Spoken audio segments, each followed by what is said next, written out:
So Metro Boomin in 2018 has put out an album called Not All Heroes Wear Capes, a well done put together album with a bunch of features that helped a bunch of rappers get to where they're at.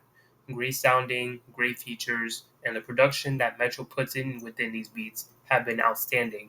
And in this video, I'm going to be checking out and giving my full thoughts and discussion about it. Like, subscribe, follow all socials. Without further ado, let's get into the album. Let's get it. So with this album, this project from Metro has been filled to the brim with a lot of productions that Metro's done in the past that I'm glad nowadays he's getting the praise about as a producer and the sound of artists specific on this album, if you get what I'm trying to go at. And the sound is really good on this as well, such as with Travis Scott with a couple features, Offset with him on the album Without Warning, and 21 Savage on frequent collaborator that he does in the past with albums such as Savage Mode 1 and 2. And with this project, he expands on that with some tracks such as Space Cadet and Only You. But we're gonna first start off with the beginning of the track of this album, which is 10 a.m. Save the World featuring Gucci Mane. This track has like a sort of villainous space beat with Gucci Mane talking about women and the flaunting riches he has, with some choir in the background and at the end of the track. And one thing about Metro Boomin is notoriously known for when it comes to him is the clean transitions that he delivers in his albums. And as we get transitions to this to Overdue, it's pretty clean and so far fire. Speaking of, Overdue is next with the sample of Antonio Berlin breakdown version of the film The Guest. And this beat feels as like I'm in a trance of sorts. And with the next transition to the next track, is also pretty clean. Next up we have is Don't Come Out of the House with 21 Savage, giving this like one of the mill lifestyle he always brings to verses. And with this beat, it feels perfect for him as it feels more villainous, with 21 whispering on the track with some evil pianos that complement 21 style. Kind of reminds you of a Savage move in a way. Dreamcatcher has more of like an opposite approach though, as compared to this to Don't Come Out of the House. Dreamcatcher gives us like a quiet beat, sort of, with Sway Lee having this like ambiance of a voice with some Travis ad-libs in the background. Then Travis comes in with his verse, with him, both of them talking about girls, or what girls have desired of and what they dreamt of. I'm sorry if that kind of is hard to explain, but yes, I am not good at explaining stuff when it comes to these videos, but I'm trying to get better. But anyways, next one we have is track number 5, Space Cadet featuring Gunna.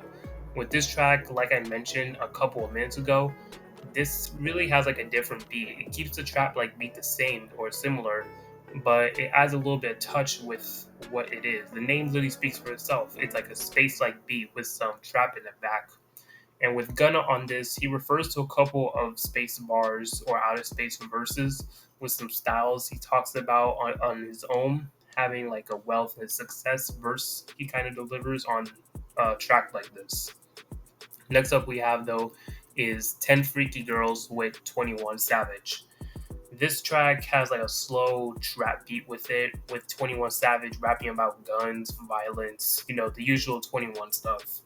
And with this beat being like a slow start and then slowly picking up the beat with some trumpets here and there, it really again shows what 21 and Metro is really capable of. They're like the unstoppable duo, if you really want to call it. Then you have Up to Something featuring Travis Scott and Young Thug. This one, Young Thug raps about the drug use he has and sex while having some like Young Thug ad-libs in the background, kind of sounding like Travis a little bit. And speaking of, Travis Scott doesn't have a verse in this, but he does have some vocals also as ad-libs, as he does usually when it comes to Travis feature. Usually, bro likes to go in on features, but this one is a more sort of like a backhand sort of feature.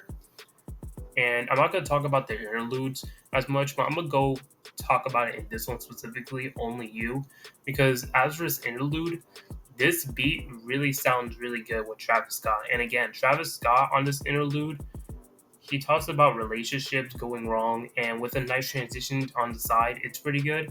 But his, I guess, singing, is that what we want to call it, is really good, along with his humming on the interlude is really good.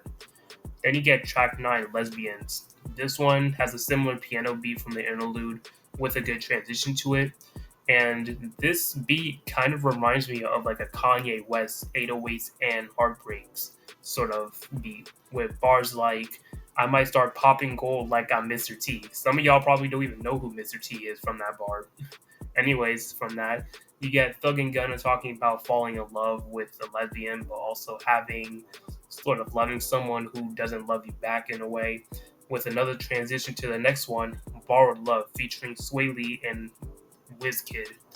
This track has a sample of After Laughter as the intro and then has an ordinary trap beat, but it's a sample of the legendary Wu-Tang Clan and their song Terrorist, as well as Sway Lee and Wizkid doing their thing on this track. And then you get track 11, Only You. This one's really unexpected, in my opinion. Really unexpected. Wizkid, Offset, and J Balvin on this.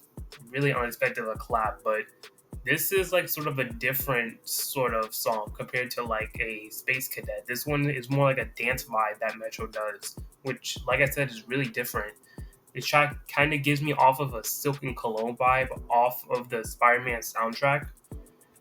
And then we have No More. This one with Travis Scott, Kodak Black, and 21 Savage. With Travis having some echo vocals, and then the trap beat starts hitting. And then you have Kodak on the feature talking about perks and pills. But this beat that Metro has is really good. And of course, 21 Savage doing the usual. And then finally, we get No Complaints featuring Offset and Drake. And this gives like a aggressive, raunchy vocals coming from Offset. And with this, not only the start, but also in the hook. And of course, him and Drake talking about the amount of wealth and what they acquire regarding it, the amount of wealth and what they have. And as for overall of this album, it has a lot of talent for features like this. A lot of good features, And like I mentioned in the beginning of the video, a lot of these features are helping not only Metro Boomin, but also the artists to get to where they're at. And this album is a really, really good one. It's a classic off of Metro Boomin. But if I have to compare to Heroes and Villains, honestly, this might be a hot take, but I think Heroes and Villains does it best. I don't know. I just find Heroes and Villains on this over Not All Heroes Wear Capes, personally to me, because I find it more enjoyable. It's not to say this is any means bad. If anything, it's the opposite. It's really, really great. And I just find, in my opinion, Heroes and Villains like on more tracks that I find more enjoyable, if that makes sense, than Not All Heroes Wear Capes. I do like the songs on this, like Dreamcatcher, Space Cadet, and more. But Heroes and Villains, I feel I like more songs on that, like Feel the Fire, Superhero, Too Many Nights, and a lot of other songs off there I can't remember on the top of my head. But anyways, let me know what y'all thought about this, and if y'all like this, feel me to like, subscribe, follow all socials, and I'll see y'all in the next video. Have a good rest of your day. Peace.